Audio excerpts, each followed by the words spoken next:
আসসালামু আলাইকুম আরহামতুল্লাহি আবরাকাতুহ। প্রশংসা আল্লাহ সুবহানাহু ওয়া তাআলা, সালাত ও সালাম বর্ষিত হোক নবী মুহাম্মদ সাল্লাল্লাহু আলাইহি ওয়াসাল্লামের উপর।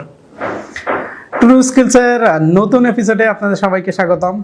আলহামদুলিল্লাহ, আমরা আরো একটা আলোচনা করতে যাচ্ছি। এখানে আমরা যে বিষয়টা আলোচনা করব আজ, সেটা হলো জাকির নায়েক স্যারের অনেক আলোচনা আমরা দেখেছি কম্পারেটিভ রিলিজনের উপর। তো আমরা আজ সৃষ্টিকর্তার ধারণা নিয়ে বাইবেলে কি আছে সেটা জানার চেষ্টা করবো ইনশাআল্লাহ। যে কোনো আলোচনা শুরুতেই কম্পারেটিভ আলোচনায় আমরা বলে থাকি মুসলিমদেরকে সূরা আল ইমরান 3 নম্বর 64 নম্বর আয়াতে যে তাহলে ইলাকামিয়াতিন সাওয়া ইমবাইনা বাইনাকুম। আসলে সেই কথাই যা আমাদের এবং আপনাদের সাথে মিল আছে, তাই সাদৃশ্যপূর্ণ কথাগুলো নিয়েই আমরা আলোচনা করবো ইনশাআল্লাহ। 1 নম্বর বিষয়, বাইবেলে বলা হয়েছে বুক অফ নাম্বারস 23 নম্বর অধ্যায়ের 19 নম্বর ভার্সে যে সৃষ্টিকর্তা মানুষ নন, আর মানুষ কখনো সৃষ্টিকর্তা না, এখানে পরিষ্কার বলা হয়েছে।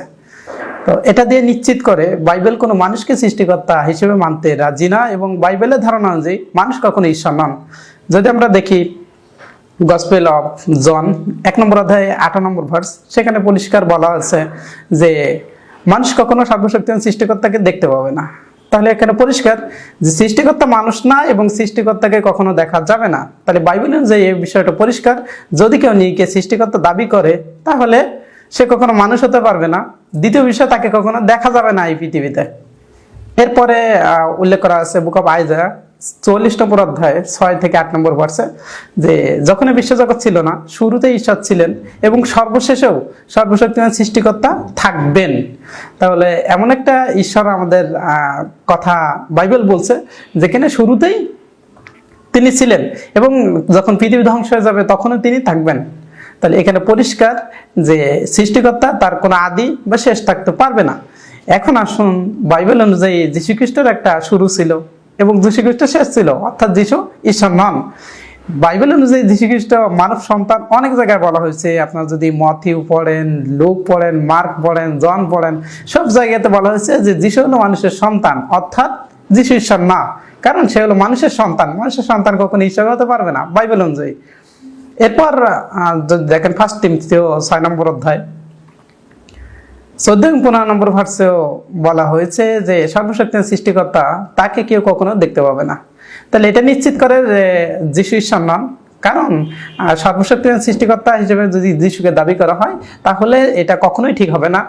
এছাড়া মার্কের 12 নম্বর অধ্যায়ের 29 নম্বর ভার্সে বলা আছে যে ইসরায়েলের ঈশ্বর মাত্র একজনই, আর যীশু এসেছিলেন ইসরায়েলের কে অনুসরণ করার জন্য পূর্ববর্তী কিতাবের।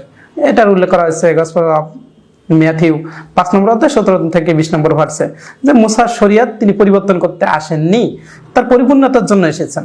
তাহলে এখানে তিনি পূর্ববর্তী কিতাবকে সমর্থন করছেন, আর পূর্ববর্তী কিতাবের সৃষ্টিকর্তার ধারণা ও তিনি বর্ণনা করছেন।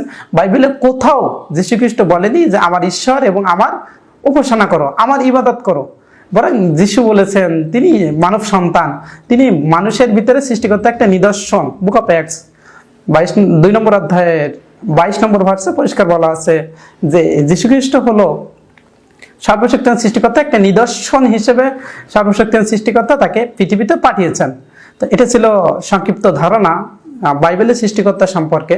এছাড়া আরো অনেক ডিটেইল আলোচনা করা যায়, যেখানে আমরা পরবর্তীতে ইনশাআল্লাহ আলোচনা করব যে যীশু ঈশ্বর নন, তিনি সর্বশক্তিমান সৃষ্টিকর্তা নন। বাইবেল থেকে প্রমাণ করব ইনশাআল্লাহ যে যীশু ঈসা আলাইহিস সালাম হলেন যে ঈশ্বর প্রেরিত একজন দূত, তিনি নবী, তিনি নিজেই বলেছেন। বাইবেল থেকে প্রমাণ করা যাবে এবং বাইবেল থেকে প্রমাণ করবে ইনশাআল্লাহ যে যীশু ঈসা আলাইহিস সালাম হলেন আল্লাহ সুবহানাহু ওয়া তাআলার একজন নবী, তিনি কোনোভাবেই ঈশ্বর নন। আশা করি এই বিষয়টা আপনাদের কাছে পরিষ্কার হয়েছে। তো আমরা বিশ্বাস করব তিনি একজন মর্যাদাবান ব্যক্তি এবং তিনি আল্লাহ সুবহানাহু ওয়া তাআলা প্রেরিত দূত ছিলেন, নবী ছিলেন, তিনি কোনোভাবেই সর্বশক্তিমান সৃষ্টিকর্তা ছিলেন না। এটা একেবারে বাইবেল থেকেই পরিষ্কার। আখিরি দাওয়ানা আলহামদুলিল্লাহি রাব্বিল আলামিন। আসসালামু আলাইকুম ওয়া রাহমাতুল্লাহি ওয়া বারাকাতুহু।